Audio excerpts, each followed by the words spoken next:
Oi, oi, tudo bem? Meu nome é Liviette, sou psicóloga clínica e no vídeo de hoje eu quero falar um pouquinho sobre o tema de quadro de tarefas.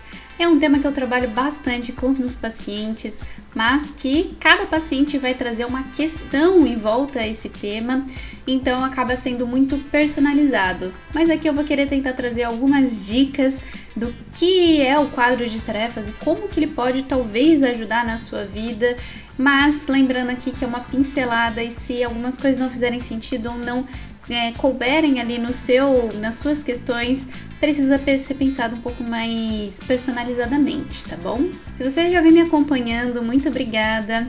E, se você tá gostando, não esquece de dar o seu like, que vai me ajudar bastante. Para trabalhar o tema de hoje, eu vou tentar me pautar um pouquinho mais em exemplos, porque assim vai ajudar a gente a pegar ali situações e como na prática poderia ser trabalhado essa questão de quadro de tarefas, porque se a gente for só aqui pensar o quadro de tarefas, fica muito amplo e é difícil encaixar ali na situação que talvez está acontecendo na sua vida, porque digamos assim, depende muito da questão, depende muito do problema, depende muito de cada pessoa que está envolvido. Então eu espero que faça sentido, e se você precisar ali expandir mais ou se aprofundar mais, acho que essas dicas sejam o passo inicial. Então, quando a gente fala de quadro de tarefas, a gente pode estar falando de quadro de tarefas em várias áreas da nossa vida. A gente pode estar falando de um quadro de tarefas no trabalho, de um quadro de tarefas domésticas de casa, de um quadro de tarefas da faculdade,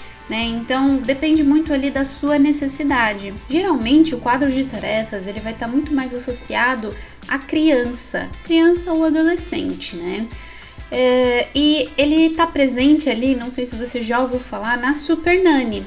Então, o que a Super Nanny fazia, muitos dos episódios que ela introduzia, aquelas tarefinhas para criança, era um quadro de tarefas, mas era um quadro de tarefas infantil. Dando como exemplo o quadro de tarefas da Super Nanny para ajudar a gente a entender a proposta e a estrutura também de um quadro de tarefas, vamos pegar o exemplo de uma família ali que tem o pai e a mãe, ou o pai e a companheira ou o companheiro, e que tem ali uma criança que ou tem alguma desobediência, ou é uma criança que, vamos dizer que tem TDAH e precisa ali começar a trabalhar hábitos, começar ali a trabalhar responsabilidades. Como é que funciona o quadro da Super Nanny ali para criança? A gente vai estar falando, desses pais começarem a estabelecer tarefas diárias que essa criança vai fazer, como pelo menos uma vez por semana essa criança vai passar uma vassoura na casa, ou ela vai lavar louça, ou ela vai ajudar o pai ou a mãe a fazer alguma tarefa na casa. E conforme a criança ela vai se adaptando a isso, ela vai entendendo que sempre vai ter aquela tarefa.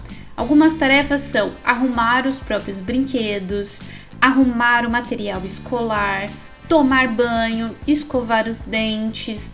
E essa criança ela vai começando a entender que isso vai ser rotineiro, que ela sempre vai fazer ou todo dia ou toda semana, E isso vai ajudando ela a se ajustar, a ter hábitos, a fazer coisas de forma regular ou mesmo a ter responsabilidades, Eu sempre falo muito para os meus pacientes que têm filho, filha, a importância de passar tarefas também domésticas de casa para a criança começar a desenvolver também responsabilidades, não só a menina, mas também o menino.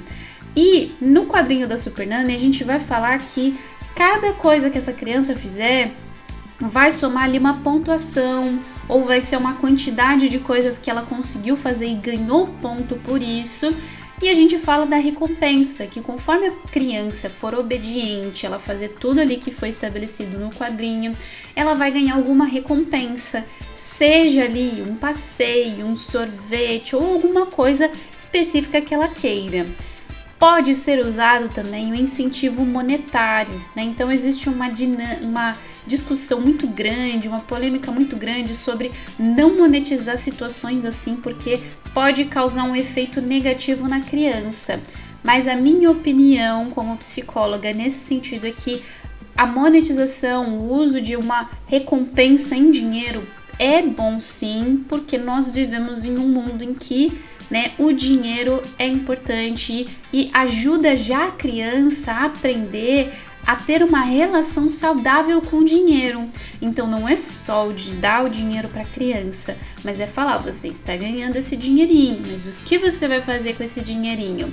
Você vai guardar para no mês que vem conseguir comprar uma coisa que você quer? Ou você vai gastar e ficar sem dinheiro para fazer talvez alguma coisa que você queira depois? Então nisso a gente já começa a criar essa educação financeira na criança. Se você só der o dinheiro, com certeza pode ser que dê ruim, né? Então é você utilizar essa recompensa de uma forma estratégica e não ali só dando e achar que vai ficar tudo bem, porque realmente pode ser que não dê muito certo. Mas o quadro de tarefas não vai se limitar ao uso ali com a criança e o adolescente. Em que outras circunstâncias a gente pode utilizar também o quadro de tarefas?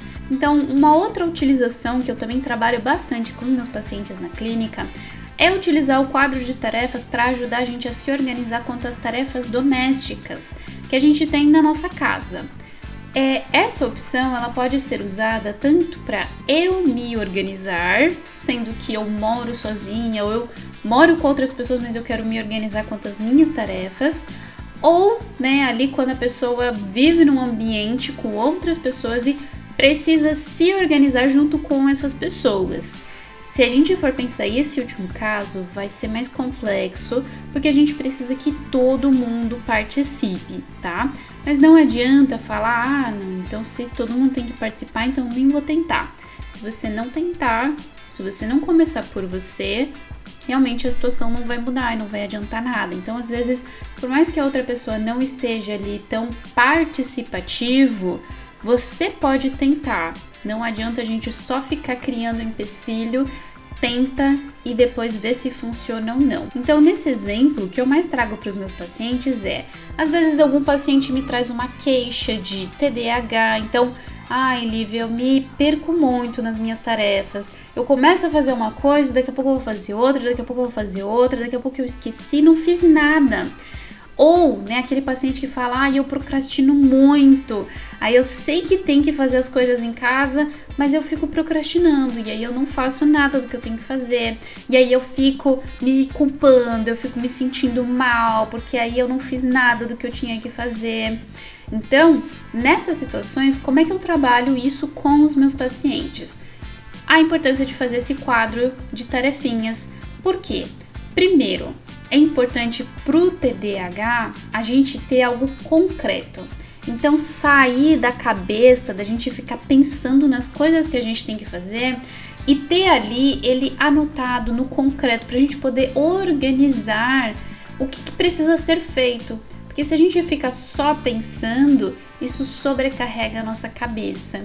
Então, o quadro de tarefas, diferente da lista de to-dos, ele vai estar focado ali nessas atividades que a pessoa precisa fazer em casa, né? E que vai ter uma regularidade. Então, se a pessoa sabe que todo dia tem que lavar louça, todo dia tem que passar uma vassoura na casa, a cada 15 dias precisa dar uma varrida no quintal, a cada 15 dias precisa dar uma limpada em X lugar.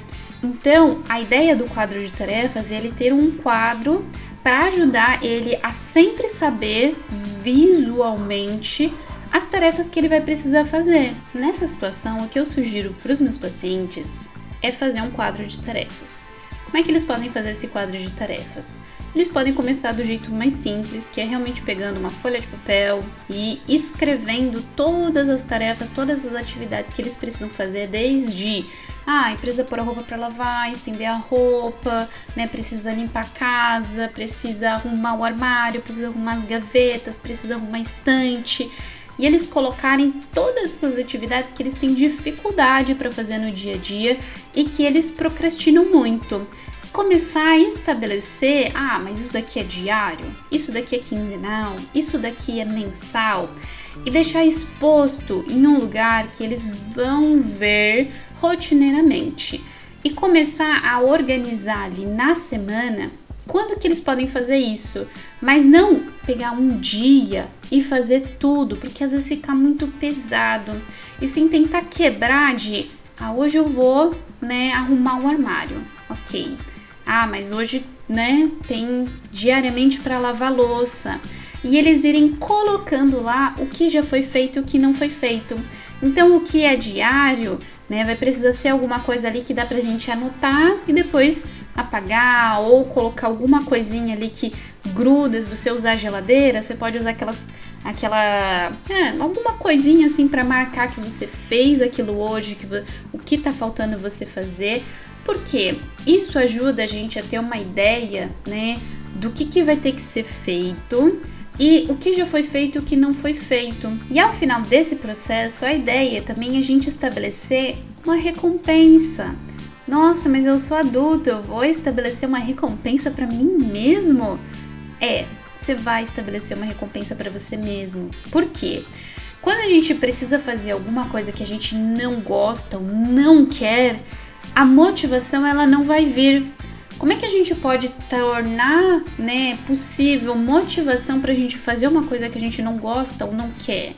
A gente precisa ter ali alguma coisa que traga essa motivação, e uma recompensa tem esse objetivo. Então a gente não vai fazer a tarefa porque, nossa, eu quero muito fazer essa tarefa, como eu amo lavar louça. Não, a gente vai fazer essa tarefa pensando, poxa, se eu lavar a louça todos os dias nessa semana, eu vou me permitir comprar aquela roupa, ou comprar aquele objeto, ou eu vou comer, né, pelo menos uma pizza nesse final de semana, já que faz tempo que eu não como, né? E isso vai ajudar ali a gente a manter essa tarefa, manter esse hábito que, de certa forma, não é agradável.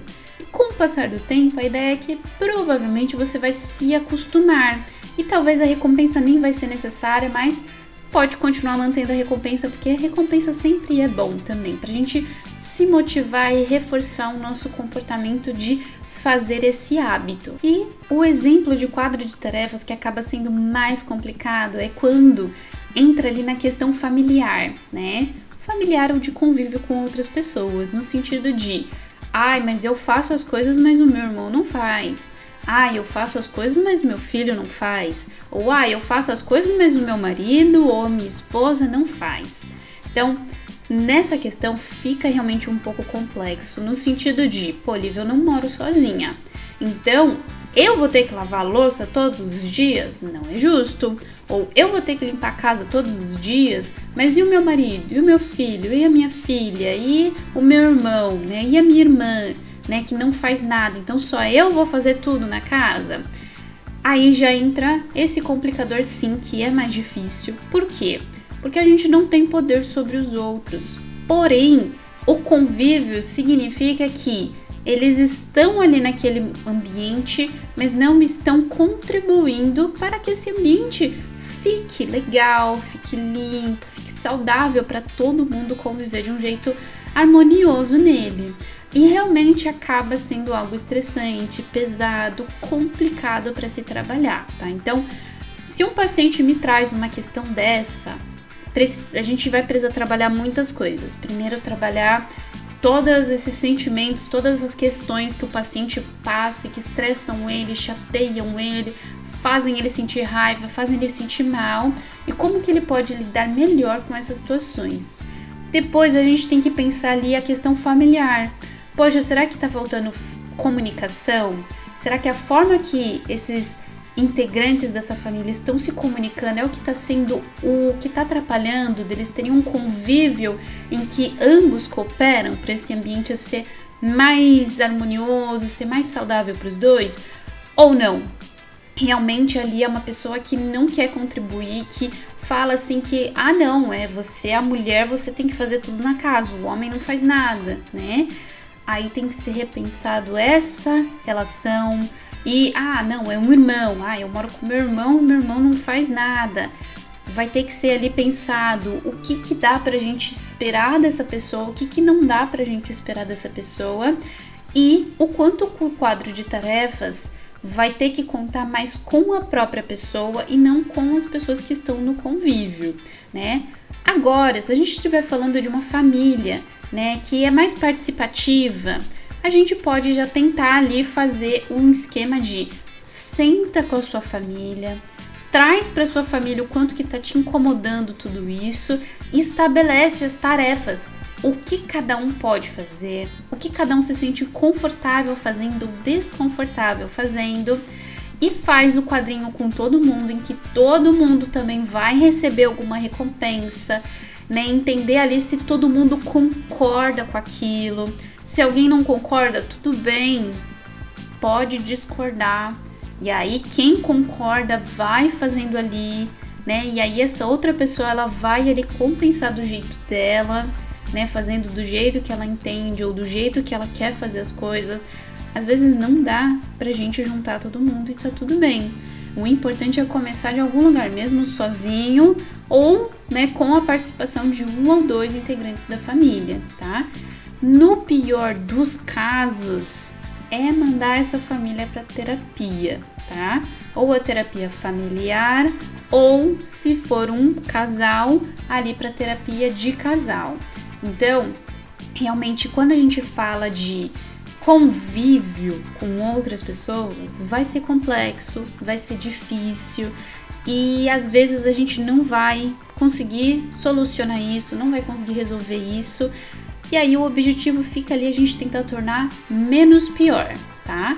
Mas, né, acho que a ideia era trazer um pouquinho também, né, como que esse quadro de tarefas pode ajudar individualmente. Então, para você se organizar na sua casa, no seu ambiente de trabalho, ou mesmo, né, na faculdade, ou, né, em outros ambientes que você precise ali saber as tarefas que você faz, se organizar, como fazer essas tarefas e se motivar a fazer elas, porque a motivação ela não vai vir, né? Então você vai ali criar esse quadrinho de tarefas para ter ali a ajuda desse feedback de feito, né? Tarefa feita, né? Então essa recompensa de tarefa feita aqui, né, é bom para o nosso cérebro, junto com estabelecer uma recompensa ali que seja interessante para você e que você foque nessa recompensa de né, essa semana foi horrível, mas eu consegui fazer tudo que eu tinha que fazer ali de tarefa que eu estabeleci para a semana,